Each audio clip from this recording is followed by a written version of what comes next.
The klaxon had been screaming for 11 seconds when Gale Rowan pushed through the blast doors into Launch Bay 7 and found the wreckage. 3 training skiffs lay crumpled on the polished deck like insects swatted from the air. Their carbon-lace fuselages were sheared along the ventral seam, structural ribs exposed and bent outward, and the acrid smell of vented thruster gel hung in the bay like fog. Emergency foam had already deployed across the nearest hull, hardening into a pale crust that looked like bone. The bay's overhead floods were cycling amber, the Varath sovereignty's universal signal for contained catastrophe, a bureaucratic distinction that meant the station wasn't dying, but something inside it had. Gale stopped at the edge of the foam line and counted bodies. 2 Kelari cadets were being extracted from the lead skiff by a medical detail, their elongated limbs folded at angles that told him the crash had outpaced their impact absorption reflex. A Torvon Proctor stood by the far wall with a data slate pressed against his chest, his 4 arms locked in the rigid posture his species used when processing information they wished they hadn't received. And in the center of it all, sitting on the deck with her back against the landing strut of the 3rd skiff, was Cadet Yenna Saul, a Ritheni female in her 2nd term whose bioluminescent throat patches were pulsing so fast they'd blurred into a steady glow, the Ritheni equivalent of hyperventilation. She looked up when Gale crouched in front of her. Her pupils were blown wide, 4 concentric rings of amber barely visible around the black. "Senior Cadet Rowan," she said. Her voice came through 2 vocal tracks, the higher one cracking. "I didn't the formation drill, I input the correct sequencing, but the skiffs." "Stop," Gale said, not sharp, just clear enough to cut through the noise in her head. "Breathe first, tell me after." He'd been at the Varath Sovereignty Joint Flight Institute for 3 standard years. That made him the longest-serving human in the institution's history, which wasn't saying much because he was the 3rd human to attend, and the first 2 had washed out inside the initial term. Gale hadn't washed out. He'd done something arguably worse. He'd plateaued. Competent but unremarkable, reliable but never brilliant, the kind of cadet who passed every evaluation by margins too thin to celebrate and too consistent to fail. The instructors had a phrase for cadets like him. They called it sustained minimum altitude. In a place that worshipped peak performance, sustained minimum altitude was its own kind of failure. He was 26, lean, dark-haired, with the kind of stillness in his face that alien species often mistook for blankness, but was actually the specific human habit of processing multiple emotional channels simultaneously and displaying none of them. He wore a faded flight suit with the senior cadet chevron sewn onto the left shoulder, a rank that meant he'd survived long enough to mentor incoming cadets, which meant the institution considered him useful in the way you considered a retaining wall useful, structural, invisible, there if you needed it. The proctor, a Torvon named Instructor Velek, was already approaching. Velek was old by his species standards. His lower pair of arms had begun to atrophy, the joints thickening with calcified cartilage that limited their range to half gestures. He compensated with an authority so absolute that no cadet in the institute had ever seen him raise his voice. He didn't need to. The Torvon command register operated through subharmonics that bypassed the conscious mind and landed directly in the autonomic nervous system. When Velek spoke with intent, your heartbeat changed before your brain caught up. "Senior Cadet Rowan." Velek stopped 3 meters away, which was close for him. His upper arms were clasped behind his back. His lower arms hung motionless. "I need the formation telemetry from Bay 7's training session pulled and analyzed before the incident review board convenes at second bell. You were the assigned monitor for this session." "I was," Gale said. He stood up from his crouch beside Yenna. "I'd flagged the approach sequencing as degraded before the collision. My monitor log will show the timestamp." "Flagged to whom?" "To the Bay operations system. I filed a real-time advisory at Mark 6 of the drill." The advisory was not received. Gale said nothing for a moment. He'd learned in 3 years at this place that silence was a more useful instrument than most words. The Torvon didn't fill silence the way humans did. They waited inside it, and they measured you by how long you could hold it without flinching. Then the operation system failed to root it, Gale said, or someone cleared it before it reached the board. Velik's upper eyes set wide on his broad, flat skull, adapted for peripheral threat detection in the marshland ecologies, where his species evolved shifted fractionally. It was the Torvon equivalent of a raised eyebrow. That is a significant claim. It's a significant crash, Gale said. Velik held his gaze for 4 seconds. Then he turned and walked toward the medical detail without another word. Gale watched him go, cataloged the tension in the instructor's upper shoulders, and filed it under things that mattered. He looked down at Yenna. She was still sitting against the landing strut, her throat patches dimming to a slow, uneven pulse. "Cadet Saul, can you walk?" She nodded. He extended a hand. She looked at it, 5 short, blunt fingers, no bioluminescence, no subdermal plating, no visible adaptation of any kind, and took it. Her grip was stronger than his, which was true of every species at this institute. Gale was used to being the weakest thing in any room. It was a position that had taught him more than strength ever would. He walked her to the medical bay.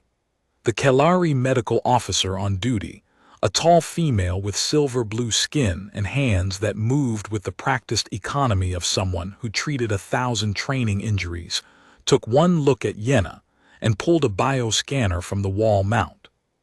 Second-term Ritheni, impact exposure.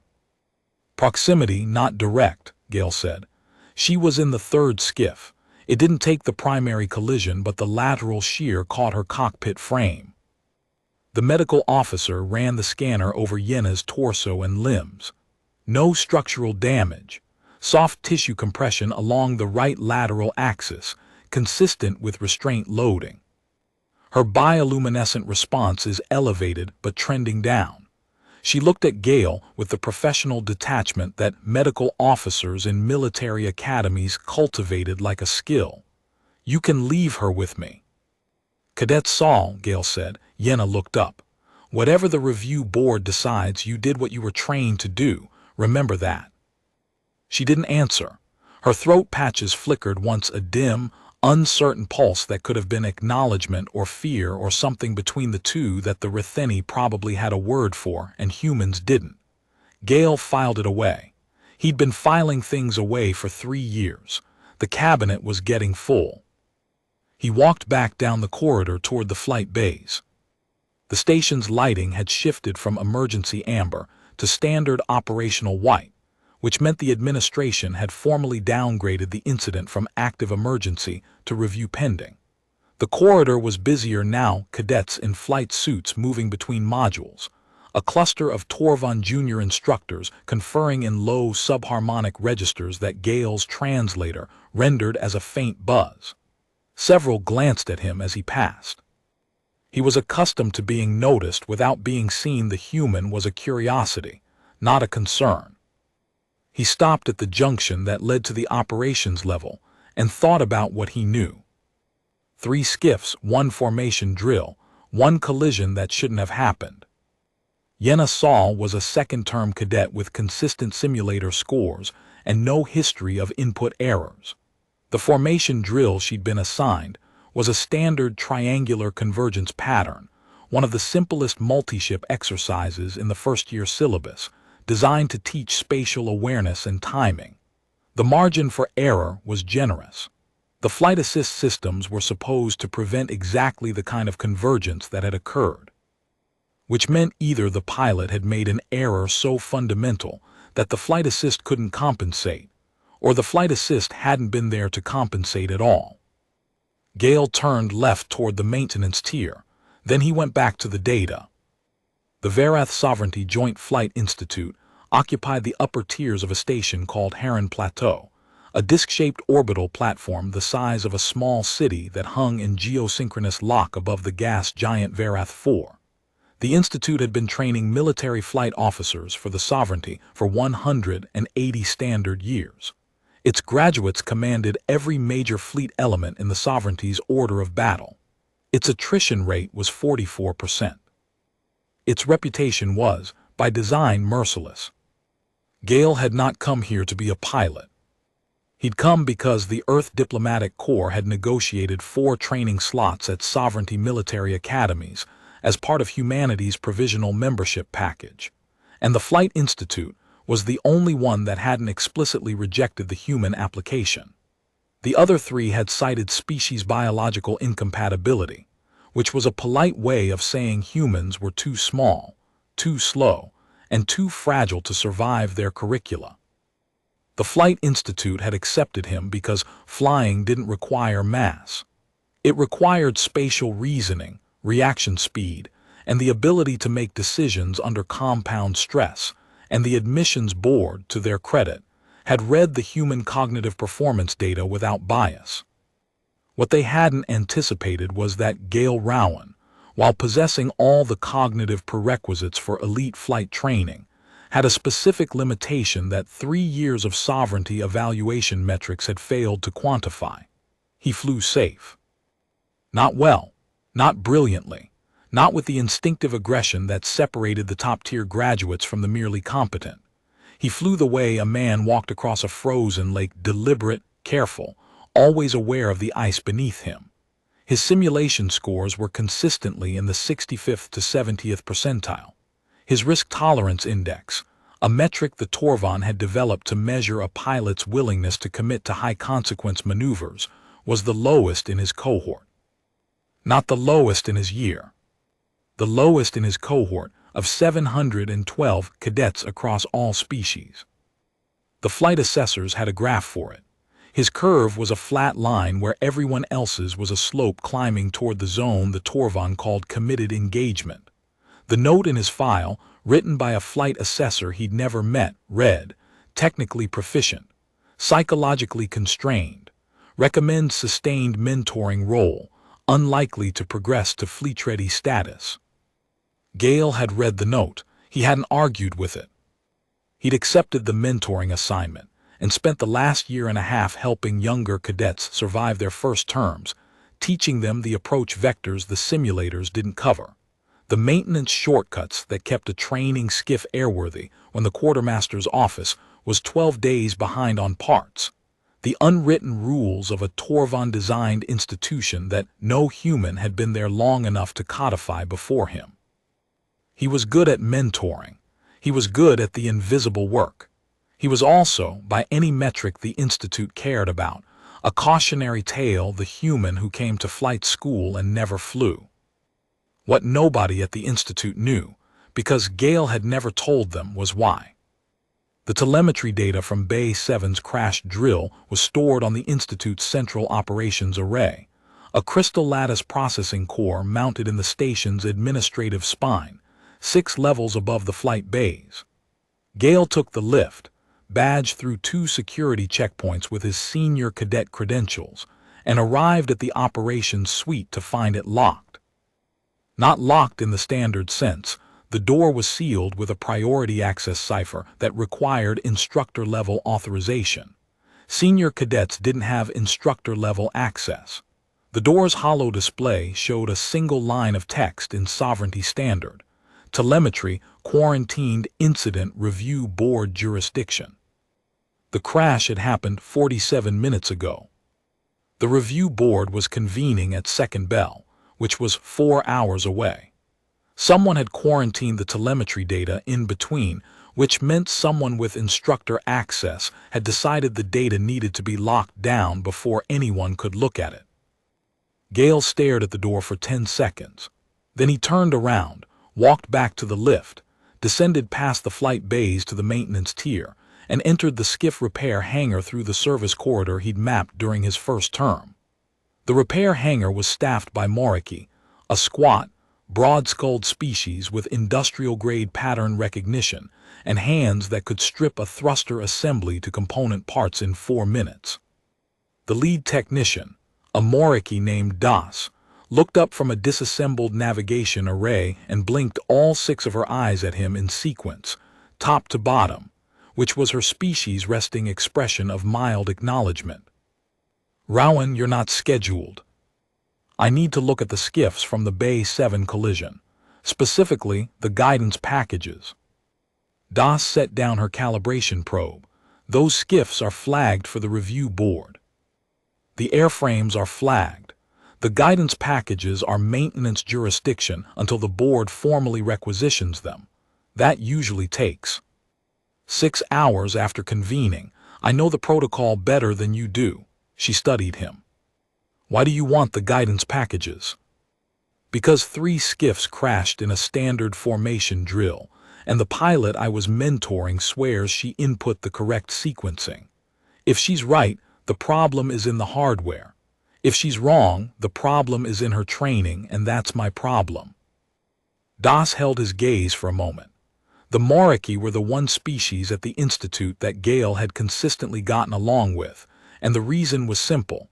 They valued competence over rank, and they had no patience for institutional politics. Das had once told him that humans reminded her of Moriki ground-level thinkers, problem solvers, uncomfortable with abstraction. He'd taken it as the compliment she'd intended. "Bay 3, she said. "Wreckage is in the quarantine cradles. Don't touch the airframes. The guidance packages are the cylindrical housings behind the pilot's headrest, about the size of your forearm. Pull the data cores and bring them to bench 6. I'll give you a reader." Gale nodded. "Thank you, Das." "Don't thank me. If the board asks, you were reclaiming your personal monitoring equipment from the cockpit. That's technically true. You did leave a datapad in Skiff 3. He hadn't, but he understood. He walked into Bay 3. The 3 crashed skiffs were suspended in quarantine cradles, articulated clamps that held the wrecked airframes off the deck at inspection height. Under the maintenance tier's clean white floods, the damage was more legible than it had been in the emergency lighting of Bay 7. Gale walked the line slowly, studying each hull. The shear pattern was wrong. He wasn't a structural engineer, but he'd spent 3 years watching skiffs come back from drills with every variety of damage. The training syllabus could produce clipped stabilizers, buckled landing struts, thermal scoring from thruster proximity events, the occasional hull breach from a cadet who misjudged a canyon run in the simulation corridors. He'd seen collision damage before. 2 skiffs meeting at speed produced a characteristic radial fracture pattern force, transmitted outward from the impact point. Structural ribs bending in the direction of travel, fuselage panels peeling back like skin from a wound. These skiffs hadn't hit each other. The shear lines ran ventral to dorsal, bottom to top, as if the force had come from below. All 3 hulls showed the same pattern. 3 separate vehicles, 3 identical failure signatures, all originating from a point source beneath the pilot's seat. Gale crouched under the nearest cradle and looked up at the skiff's belly. The ventral thruster housing was intact, but the mounting bolts that secured it to the frame had sheared clean. Not bent, not fatigued. Sheared, as if the housing had been subjected to a lateral force far beyond its design load, or as if the bolts had been weakened before the force was applied. He photographed everything with his datapad. Then he moved to the guidance packages. The cylindrical housings were where Das had said they'd be, behind each pilot's headrest, clamped into the cockpit frame with quick-release brackets. He pulled all 3, carried them to bench 6, and inserted the first data core into the reader Das had left for him. The guidance package on a sovereignty training skiff controlled the automated flight assist systems, the stability envelope that prevented cadets from exceeding safe parameters during formation drills. It monitored the pilot's inputs, compared them against the drill's programmed sequencing, and intervened if the inputs would result in a collision, a stall, or a structural overstress.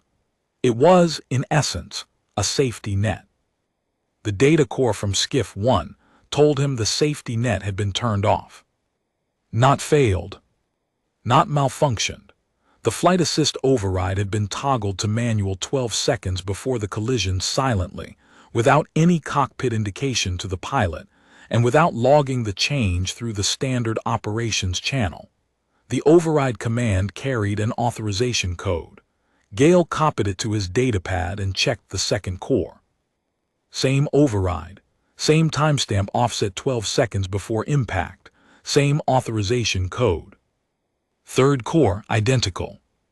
Someone had deliberately disabled the safety systems on 3 training skiffs, simultaneously, 12 seconds before a formation drill brought them into proximity, and had done it with an authorization code that the cadets themselves couldn't have generated.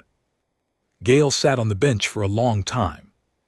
The maintenance tier hummed around him, the low-frequency vibration of the station's power core transmitted through the deck plating, the distant clank of Marquee tools against alloy, the ventilation system pushing recycled air through ducts that smelled faintly of thruster, gel, and antiseptic. He pulled up the override command again and studied the timestamp. 12 seconds before the collision. Not 30, not 60-12. Close enough that the override had to be triggered by someone watching the drill in real time, someone who could see the convergence developing and knew exactly when to cut the net. Too precise for a pre-programmed timer, too deliberate for a system glitch. He checked the second and third data cores again, this time looking at the command pathway, the route the override signal had traveled through the skiff's internal systems before reaching the guidance package. On all 3, the signal had entered through the maintenance access port, not the standard operations channel. The maintenance port was a diagnostic interface designed for ground crew use, hardwired into the cockpit frame. It wasn't supposed to accept remote commands during flight. But the firmware modification Gale was looking at had added a remote access protocol to the maintenance port, a backdoor that allowed someone on the operations network to bypass the standard command chain entirely. Someone had built a kill switch into these skiffs and then used it. He thought about Yenna Saul sitting on the deck of Bay 7 with her throat patches strobing, saying I input the correct sequencing. She had.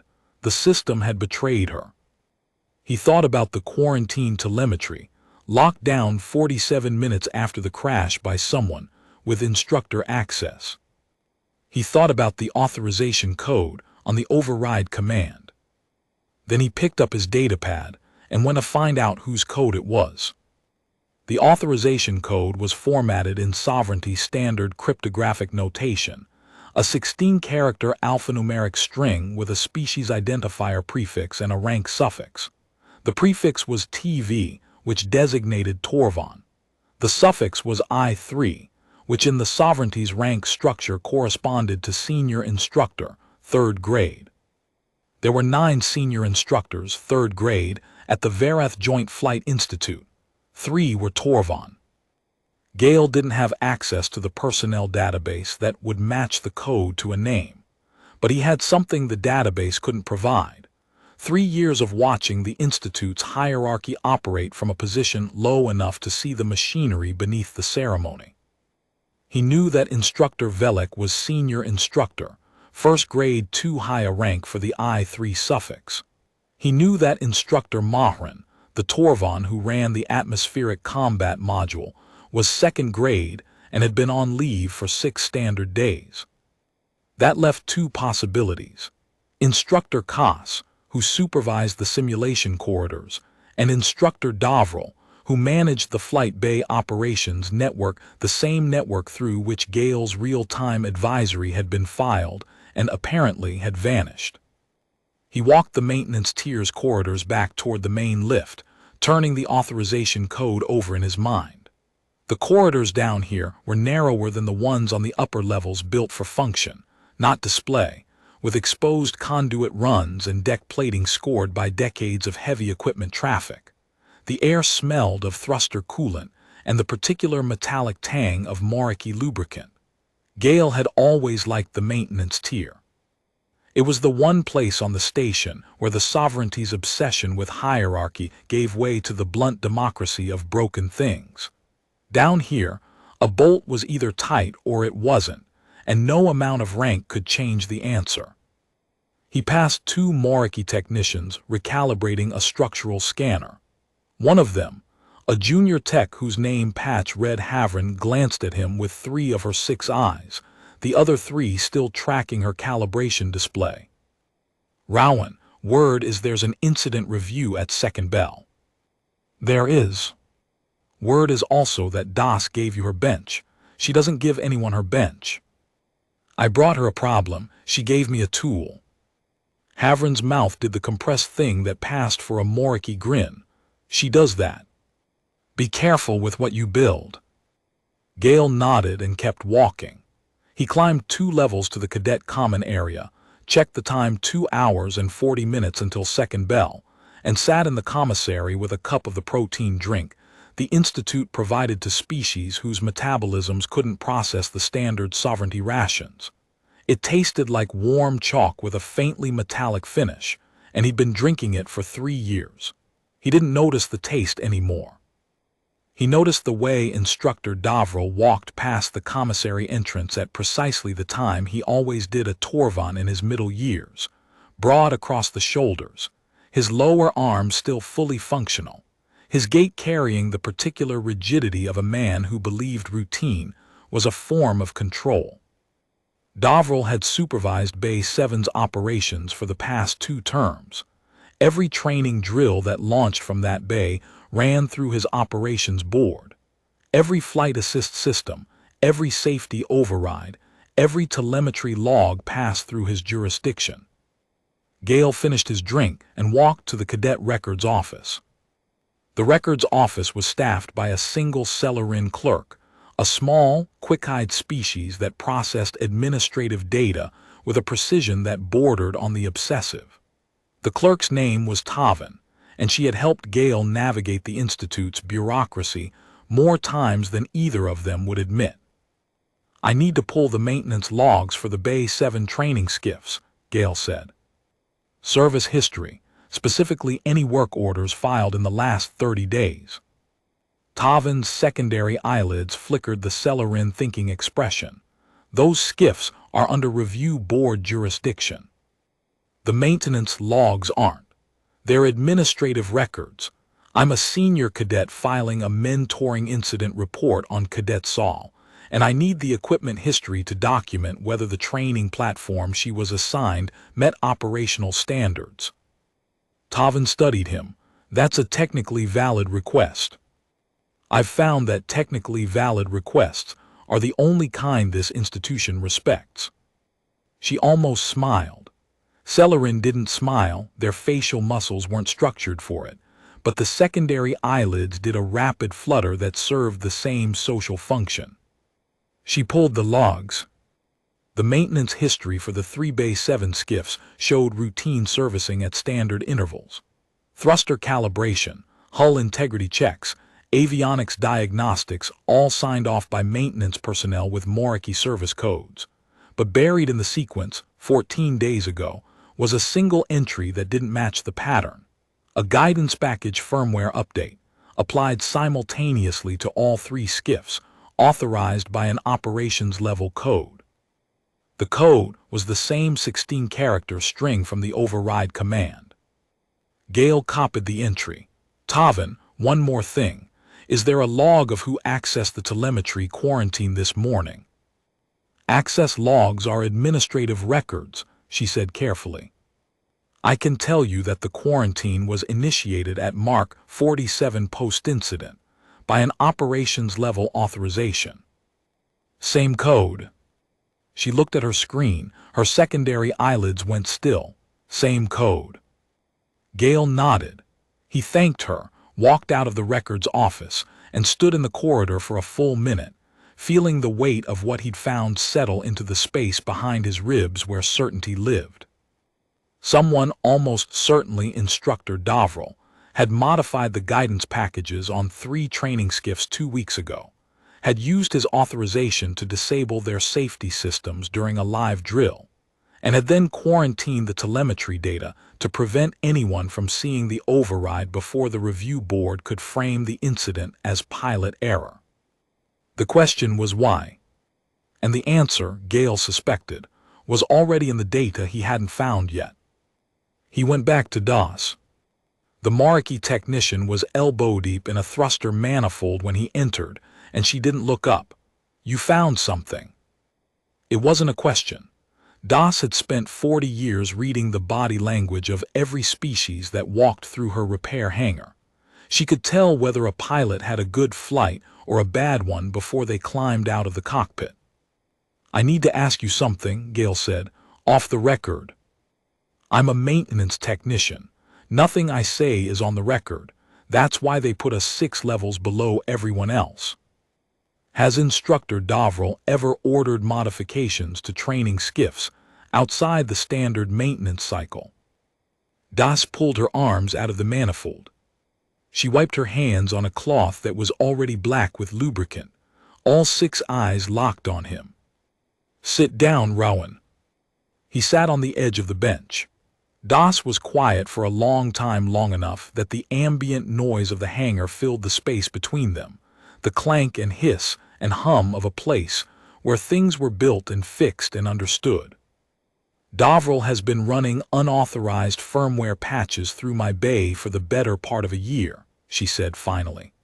"I flagged it to the maintenance supervisor 8 months ago. The supervisor told me it was an operations-level directive and not my jurisdiction." "What do the patches do?" "They modify the flight assist envelope. Specifically, they narrow the stability margins. A skiff running the standard firmware has a collision avoidance buffer of 12 degrees on any axis. Deathworld's patches reduce that to 4 degrees on a training skiff. On training skiffs assigned to first and second term cadets." Gale felt the floor shift under him, not physically, but in the way it shifted when you realized the problem was larger than the room you were standing in. Why would he do that? Das looked at him with an expression he'd never seen on a Mariki face before. It took him a moment to recognize it as something close to sadness. Because the Varath Joint Flight Institute has a reputation to maintain, 44% attrition rate. The number has held steady for 80 years. It's the number they print on the recruitment materials. It's the number the sovereignty's fleet commanders cite when they argue for the Institute's funding. It's the number. "You're telling me Deathworld is sabotaging training skiffs to maintain the attrition rate?" "I'm telling you that the attrition rate has been declining for the past 3 cycles. New species joining the sovereignty bring new cognitive baselines. Training methods improve. Cadets are better prepared when they arrive. The genuine washout rate has dropped to 31%. Deathworld's modifications ensure that enough cadets fail spectacular enough that the gap is filled. Not with washouts, with accidents." Gale sat with that. He sat with it the way you sit with something that changes the shape of the room you've been living in. 3 years at this institute. 3 years watching cadets fail, watching skiffs come back damaged, watching the medical bay process injuries that everyone attributed to the cost of elite training. He'd mentored 9 cadets through their first terms. 2 of them had been injured in training incidents. One, a Retheni female named Kav, had been medically discharged after a guidance failure in a canyon run simulation. Guidance failure. The same 2 words that would appear in the review boards finding about Bay 7 if nobody looked at the data Gale was holding. "Das, how many incidents?" "I've tracked 19 modified skiffs in the past 11 months. Of those, 8 were involved in training accidents resulting in injury. 2 resulted in medical discharge. And today 3 skiffs lost their safety net during a formation drill. You saw the result." Gale stood up. His hands were steady. His face was the face he'd worn for 3 years at this institute, still, measured, unreadable. Inside, something had shifted from its place of careful dormancy and begun to move. "I need your maintenance records, everything you've tracked. Dates, skiff serial numbers, patch signatures, injury correlations." Das reached under her bench and produced a data crystal the size of her thumb. "I've been carrying this for 8 months. waiting for someone with standing to bring it forward. A maintenance technician filing a complaint against a senior instructor gets reassigned to a cargo depot. A senior cadet filing an incident report with attached evidence gets a review board hearing. Gail took the crystal. It was warm from her body heat. Why me? Because you're the only person at this institute who watches the machine instead of trying to fly it. And because you're human, which means your species designation carries enough diplomatic weight that the board can't bury the report without creating an incident with Earth's delegation. He looked at the crystal. He looked at Das. Thank you. Go, before the board convenes, and the telemetry disappears for good. He had 3 hours before second bell. He spent the first hour in the maintenance tier's auxiliary data room, cross-referencing DAS's records against the Institute's publicly accessible incident archive. The correlation was clean. Every skiff DAS had flagged as carrying deathworld's modified firmware appeared in the incident archive within 1 to 6 weeks of the modification date. The injuries ranged from minor contusions, hairline fractures in species with calcified exoskeletons, to severe. Cadet Kov's medical discharge was there, logged as a guidance malfunction. 2 other cadets from species Gale didn't know well had been transferred out of the institute, with injuries classified as training consistent. Training consistent. The phrase sat in his mind like a stone. He pulled the incident archive entries for each of the flagged skiffs and laid them out in chronological order. A pattern emerged that was worse than the one he'd already found. The injuries weren't random. They clustered around cadets from specific species and specific intake cohorts, predominantly first-term cadets from provisional member species. 2 Retheni, 1 Celerin, 3 cadets from a species called the Darath, whose membership in the sovereignty was less than 2 standard years old. The Kalari and Torvan cadets who'd been caught in the incidents were always in the adjacent skiffs, secondary casualties, never the primary target. The modified skiffs had been assigned to the newest, most vulnerable cadets in each rotation, the ones whose species had the least institutional standing and the fewest advocates in the chain of command. Gale felt something cold settle into his chest. This wasn't just attrition management. This was selection pressure. Deathworld, or whoever was running this, was engineering failures among the cadets whose departure would generate the least institutional friction. The provisional species, the newcomers, the ones the system had been built to tolerate, not to serve. Species like humans. He checked his own training history. In his first term, he'd been assigned to a Bay 7 skiff 3 times. He pulled the serial numbers and cross-referenced them against DAS's modification log. 1 match. Skiff T-718, which he'd flown in a basic maneuvering exercise 11 months ago. The firmware modification had been applied 6 days before his flight.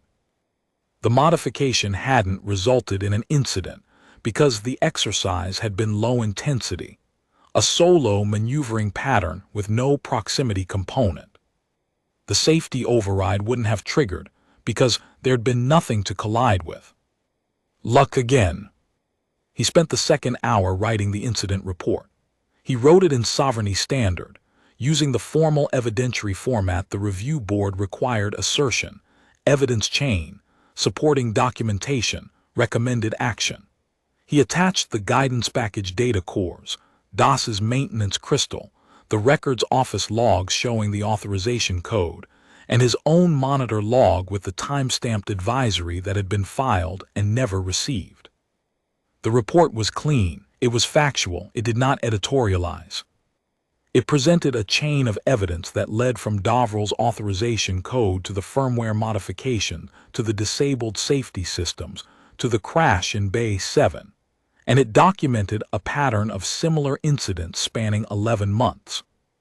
He read it twice, checking every claim against its supporting document, every timestamp against its adjacent entry, every conclusion against the evidence chain that preceded it. Then he read it a third time, looking for anything that could be dismissed as speculation. He cut 2 sentences that ventured into motive and one that referenced Das by name. She'd asked him to keep her out of it if he could, and the data crystal stood on its own without attribution. He saved the report to 3 locations: his personal datapad, the maintenance tier's auxiliary archive, which Das had access to and the operations network didn't, and a diplomatic channel courier package addressed to the Earth Provisional Delegation at Heron Plateau, which would auto-transmit in 24 hours if he didn't cancel it. The courier package was insurance. Gale had been at this institute long enough to know that evidence had a way of becoming unavailable. The diplomatic channel was the one advantage his species designation gave him at this institution. The Earth Provisional Delegation had negotiated communication access for all human cadets as part of the membership package, a routine diplomatic provision that nobody had expected to matter. It mattered now. If the Institute's internal systems could be compromised by an operations-level instructor, the external channel was the one pathway Davril couldn't reach. On his way out of the data room, he passed the observation corridor on the station's outer ring. The corridor was one of the few places at the Institute with transparent hull panels, reinforced armorplates that looked out onto the gas giant Vareth 4 and the cold scatter of stars beyond it. Gale stopped. A figure was standing at the glass. Instructor Velek. The old Torvan was motionless, his upper arms clasped in their habitual posture, his atrophied lower arms hanging at his sides. He was looking at the stars the way old soldiers sometimes looked at terrain they'd crossed and couldn't cross again. Senior Cadet Rowan. Instructor. Velek didn't turn. I received a preliminary briefing from the Commandant's office. Your report has been accepted for formal investigation. Yes, sir. I have supervised Instructor Davril for 11 years. Velek's voice was quiet. The subharmonics that usually carried authority were muted, pulled down to a register that sounded less like command and more like gravity. In that time, I observed his commitment to the Institute's standards. I noted his attention to the operations network. I commended his consistency. He paused. I did not look beneath the consistency. That is my failure. Gale stood beside him. The gas giant filled the lower half of the viewport, its banded atmosphere churning in slow patterns that had been churning for millions of years before anyone on this station was born. You looked when it mattered, Velek continued. Where the rest of us saw routine, you saw the break. I should have seen it first. I will live with that. His upper eyes tracked sideways to Gale. Your file says you are psychologically constrained, that your risk tolerance index is the lowest in the cohort, that you will never progress to fleet-ready status. I've read the file. The file is wrong. Velek turned to face him. The Torvan's eyes were amber gold, deep-set, and in this light they held something Gale had never seen in an instructor's expression before: not respect, which was transactional, but recognition, which was earned. The file measures one kind of commitment. There are others. You demonstrated one today that the metrics cannot capture. He turned back to the viewport. Good evening, Senior Cadet. Good evening, Instructor. Gale walked on. Something in his chest had shifted, not dramatically, not with the sudden lurch of revelation, but with the slow, steady movement of tectonic plates realigning after a long period of stillness. He filed it next to everything else he'd filed that day, and this time the cabinet didn't feel full. It felt like it had been emptied. He spent the third hour sitting in the empty Bay 7, on the deck where Yenna Saul had been sitting when he found her, looking at the foam-crusted wreckage of the 3 skiffs and thinking about the thing he'd been carrying for 3 years. He knew why he flew safe. On Earth, before the diplomatic corps had offered him the flight school slot, Gale had been a pilot. Not a military pilot, a civilian atmospheric pilot, flying supply routes across the northern territories of a continent that still had weather patterns violent enough to kill you if you stopped paying attention. He'd flown for 4 years. He'd been good at it, better than good. He'd had the instinct, the spatial awareness, the reflexive aggression that separated the naturals from the trained.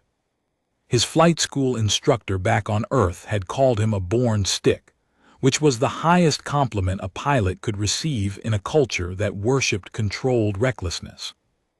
And then, on a supply run in the third year, he'd pushed a weather window he should have closed. A storm system that his instruments said was 40 minutes out was actually 12 minutes out, and by the time the wall of wind hit his airframe he was over terrain with no emergency landing options. He rode the storm for 7 minutes. The airframe held. He landed on the other side with bruised ribs, a cracked instrument panel, and a cargo bay full of medical supplies that arrived intact because he'd chosen to push through instead of turning back. The supplies saved 11 people at a remote station that had been cut off for 9 days. And Gale had never flown the same way again. Not because of the storm. Because of the 7 minutes inside it, the 7 minutes where he hadn't known whether the airframe would hold, whether the next gust would flip him, whether the supplies would scatter across a mountainside and the 11 people waiting for them would die because he'd decided his instinct was worth more than the margin of safety. He'd survived on luck, not skill. Luck. And the knowledge that luck was not replicable had lodged itself in his nervous system like shrapnel. And every time he reached for the aggressive maneuver, the committed engagement, the risk-tolerant decision that the sovereignty's metrics demanded, his hands remembered the 7 minutes and pulled back. Sustained minimum altitude. The phrase was more accurate than anyone at the Institute knew. He'd accepted it. He'd built a version of himself around it, the mentor, the monitor, the human who watched the machine. He'd told himself it was enough. He told himself that competence was its own virtue, that the cadets he mentored benefited from his caution, that the Institute needed people who maintained the floor even if they never touched the ceiling. But sitting in Bay 7 with the evidence of deathworld's sabotage on his datapad, Gale understood something he'd been refusing to understand for 3 years. His caution hadn't been a choice. It had been a wound. And a wound you never examined was a wound that never healed. deathworld had been maiming cadets to preserve a number. Gale had been watching the machine instead of flying it because he'd been too afraid of what happened the last time he'd committed. Both of them had found ways to hide inside their institutions, deathworld behind his authority, Gale behind his competence, and in both cases, the cadets had paid the price. He stood up, he picked up his datapad, he walked toward the review board chamber. The incident review board convened in a circular chamber on the Institute's administrative level, a room designed for acoustic precision, every word spoken at the central table carried to every seat in the gallery with the clarity of a struck bell. The board consisted of 5 senior instructors, with Commandant Sareth presiding. Sareth was a Vithri, the same species as the cadets who'd been injured in the crash, tall, triple-pupiled, her vocal cords producing the triplicate harmonics that made every sentence sound like a verdict. The gallery was half full. Cadets weren't normally permitted, but training accidents drew attention, and the Institute's administration had never formally prohibited observation. Gale saw Yenna Sal in the 3rd row, her throat patches dim, her hands folded in her lap. She looked like someone waiting to be told it was her fault. Instructor deathworld was seated at the board's table, 4th from the left. He was composed. His upper arms were clasped in the standard Torvan formal posture. His lower arms rested on the table's surface, fingers interlaced. He looked like a man who had already written the report in his head and was waiting for the room to catch up. Gale entered through the gallery entrance and took a seat in the last row. He set his datapad on his knee and waited. Commandant Sareth opened the proceedings with the standard preamble incident designation, time, location, personnel involved, injuries sustained. The 2 injured Kalari cadets were in the medical bay with structural fractures to their secondary support limbs. Serious but recoverable. Cadet Sal was listed as involved but uninjured. Then Sareth turned to deathworld. Instructor deathworld, as operations supervisor for Bay 7, Present your preliminary findings. Davral stood. His voice was measured, authoritative, threaded with the Torvan subharmonics that made listeners incline toward agreement before they'd process the content. The telemetry from the incident period has been reviewed, he said. The preliminary finding indicates a sequencing error in the formation drill input, resulting in a convergence event at the intersection point of the standard triangular pattern. The flight assist systems engaged but were unable to compensate for the degree of positional error. The collision was a result of pilot input, not equipment failure. He paused. Let the silence work. Let the room absorb the words and begin building the narrative. A cadet made a mistake. The system tried to save her. The crash was unfortunate but explicable. Pilot error. Training consistent. The file would close, the attrition number would adjust, and the machine would keep running. Gale stood up. Every eye in the room shifted. Standing in a review board gallery without being recognized was a breach of protocol that the Torvan valued above almost everything else. Sareth's 3 pupils locked onto him with the kind of focus her species reserved for unexpected threats. Senior Cadet Rowan, you have not been recognized. I'm filing an incident report under Section 14 of the Sovereignty Training Standards Code, Gale said. His voice was steady, not loud, not aggressive, steady. Section 14 grants any senior cadet the right to present evidence of equipment-related safety concerns during an active review board session. The evidence is time-sensitive and relevant to the board's current proceeding. Sareth looked at him for 3 seconds. Then she looked at Davral. Davral's face had not changed, but his lower arms had unlocked from their interlaced position and were now flat on the table. Fingers spread the Torvan brace posture. Present your report, Sareth said. The other 4 board members shifted in their seats. One a Kelari instructor named Thesson, whose scaled hide was darker than any Kelari Gale had seen, marked with the deep-water patterning of an ocean world lineage, leaned forward with all 4 elbows on the table. Another, a Celerin assessor whose name Gale didn't know, had stopped blinking entirely, her secondary eyelids locked open in what her species used as a concentration posture. Gale walked to the central table. He set his datapad on the surface and activated the projection display. The room's holographic system picked up the feed and cast it into the air above the table, where the data hung like a constellation of evidence. He started with the guidance packages. 3 data cores, 3 identical override commands, 3 safety systems disabled simultaneously 12 seconds before the collision. He showed the authorization code and its format, Torvan, Senior Instructor 3rd grade. He showed the firmware modification logs from the records office. The same code applied to the same 3 skiffs 14 days before the incident. He showed DOS's maintenance records, 19 modified skiffs in 11 months, 8 training accidents, 2 medical discharges. He showed the correlation map.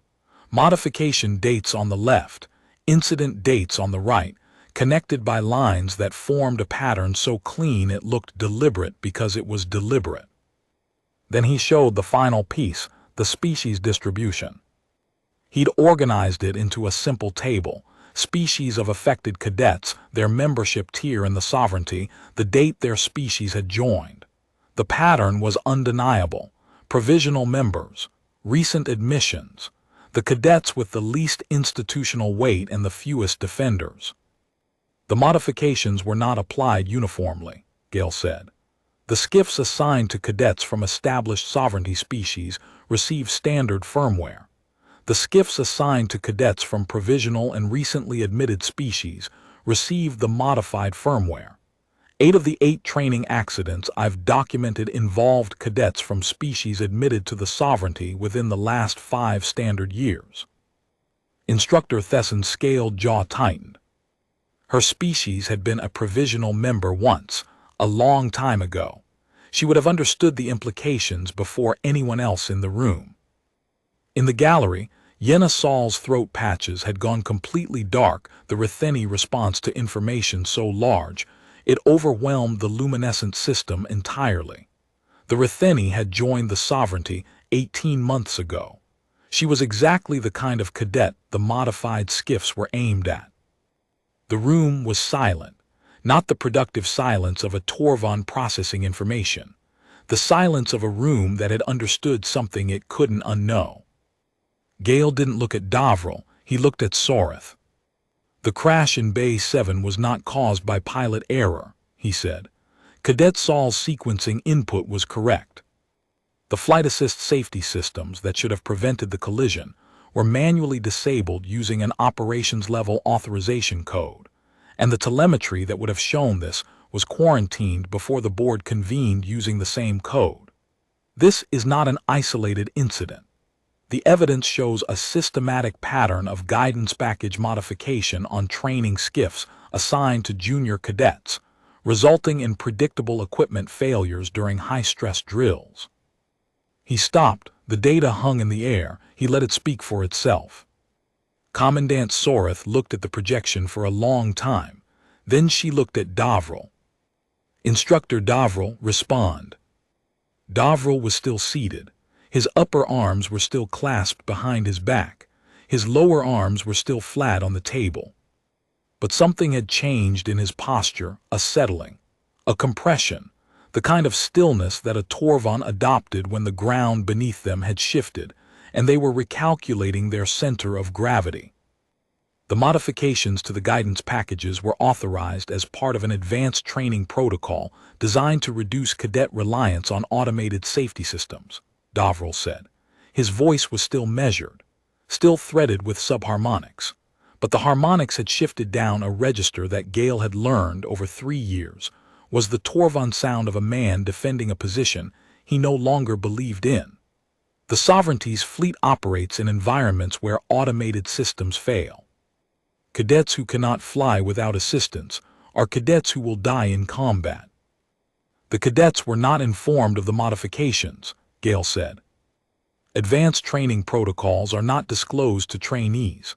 That is standard. Section 9 of the Training Standards Code requires that any modification to a training platform's safety systems be logged in the operations record and disclosed to the assigned flight supervisor. Neither condition was met. I was the assigned flight supervisor for Bay 7 session. My real-time advisory about degraded approach sequencing was filed through the operations network and did not reach the board. The telemetry was quarantined before it could be reviewed. Soreth raised one hand. The room went still. Instructor Davril. The authorization code on the override command, the firmware modifications, and the telemetry quarantine, is it yours? The silence lasted 5 seconds. Gale counted. Yes, Davril said. Soreth turned to the board. This proceeding is suspended pending a full investigation under Section 14 authority. Instructor Davril is relieved of operations duties effective immediately. All training skiffs in the Bay 7 rotation are grounded for a complete guidance system audit. Senior Cadet Rowan, your report will be entered into the formal record. She looked at Gale. Her 3 pupils were aligned, which he'd learned was the Vithrai expression of direct, undivided assessment. You are dismissed. Gale gathered his datapad. As he turned from the table, he passed within 2 meters of Davril. The Torvon was looking straight ahead, his upper arms still clasped, his lower arms still flat on the table, but his skin had changed color. The Torvon chromatic response was subtle, not the dramatic shifts of the Retheni bioluminescence, but a slow darkening of the dermal layer around the temples and jawline that indicated extreme autonomic stress. Davril's temples were the color of storm-bruised marsh sediment. He did not look at Gale. Gale did not expect him to. In the gallery, Instructor Thesson had risen to her feet and was speaking quietly to the Celerin assessor.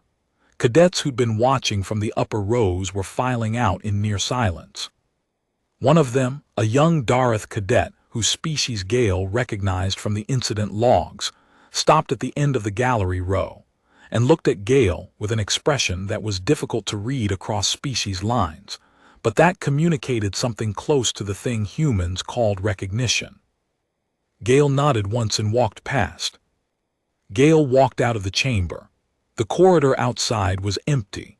His boots made a sound on the polished deck that he'd heard 10,000 times before, and it sounded different now, not louder, not softer, but somehow more present, as if the floor was paying attention to the weight on it.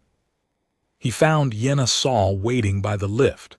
Her throat patches were dark, the Retheni resting state, the equivalent of a held breath. "They're saying it wasn't my fault," she said. "It wasn't. How did you know where to look?" Gale thought about it. "I've been watching the machine for 3 years. When you watch something long enough, you notice when it moves wrong." She looked at him with her 4-ringed amber eyes. "Instructor Velek told us once that you were the best pilot who never flew. He said you could read a flight pattern better than anyone he'd trained, but you wouldn't commit to one." Velek was right. "Why?" Gale leaned against the corridor wall. The metal was cool through his flight suit. He could feel the station's power core humming through it, the deep vibration that meant the world was still turning. "Because I made a mistake once," he said, "a long time ago. I pushed when I should have pulled back, and I got lucky instead of getting killed. And then I spent 3 years making sure I never pushed again." "Is that why you mentor instead of fly?" "That's why I mentored instead of flying. Present tense has changed." She processed that. What changed it? Deathworld was hiding behind the Institute's authority to avoid accountability. I was hiding behind my own caution to avoid risk. Both of us let cadets get hurt because we decided the machine mattered more than the people inside it. When I saw what he was doing, I saw what I was doing, a different version of the same thing, refusing to commit, letting the margin of safety become the whole flight. The lift arrived, the doors opened, Gale didn't move. "Cadet Saul." "Yes." "When the review board clears you to fly again, and they will, I want you to file for a formation drill slot in Bay 7. I'll be your flight supervisor." She looked at him. "You'll supervise?" "I'll supervise and I'll fly lead." He said it simply, without ceremony. "It's time." The words sat in the corridor air between them, quiet and unremarkable and heavy enough to change the shape of everything that came after. Yenna Saul's throat patches brightened once, a single slow pulse, the Retheni equivalent of a nod that carried weight. She stepped into the lift, the doors closed. Gale stood in the corridor alone. 3 years, sustained minimum altitude, the flat line on the graph where everyone else's curve climbed. He'd used it as armor, and armor was useful right up until the moment you realized it wasn't protecting you. It was just holding you in place. The corridor hummed with the station's ambient frequency. Somewhere above him, the review board's investigation was already in motion. Sareth would be assigning an audit team. Deathworld would be confined to quarters. The 19 modified skiffs would be pulled from service and stripped to component level. The machine he'd watched for 3 years was correcting itself, the way machines did when someone finally showed them where the fault line ran. But the machine hadn't corrected him. That was his job. He thought about the storm over the northern territories, 7 minutes of wind and luck. He thought about the 11 people at the remote station who'd received the medical supplies because he'd pushed through. He thought about the 3 years since, and the 9 cadets he'd mentored, and the 2 who'd been injured in incidents he might have caught if he'd been paying the right kind of attention instead of the careful kind. He'd been so afraid of what happened when he committed that he'd forgot what happened when he didn't. He pushed off the wall and walked toward Bay 7. The hangar was still marked with emergency foam, the quarantine lights cycling amber, the ghosts of the morning's crash written in sheared carbon lace and exposed ribs. He walked past the wreckage to the far end of the bay, where the operational skiffs were racked in their launch cradles, clean and sharp under the overhead floods. He stood in front of one, a standard training skiff, the same model he'd been teaching cadets to fly for a year and a half without climbing into one himself. The cockpit was open. The flight controls were dark, waiting for a pilot's hands. Gale reached up and touched the edge of the cockpit frame. The metal was cold. He could feel his heartbeat in his fingertips, 62 beats per minute, the same rate it had been at 17, the same rate it had been in the storm, the same rate it had been for 3 years of watching the machine from the ground. Tomorrow he would file the flight status request. Tomorrow he would sit in that cockpit and light the controls and lift off the deck and feel the station drop away beneath him. Tomorrow the graph would stop being a flat line. But tonight he stood at the edge of Bay 7 and let himself feel the weight of the decision. Not the fear, not the caution, the decision. The deliberate, conscious, hard-eyed choice to stop hiding inside the margin of safety and start flying again. The station hummed around him. The floods threw his shadow long across the polished deck. The skiff waited. Gale Rowan put his hand on the cockpit frame and held it there until the metal warmed under his grip.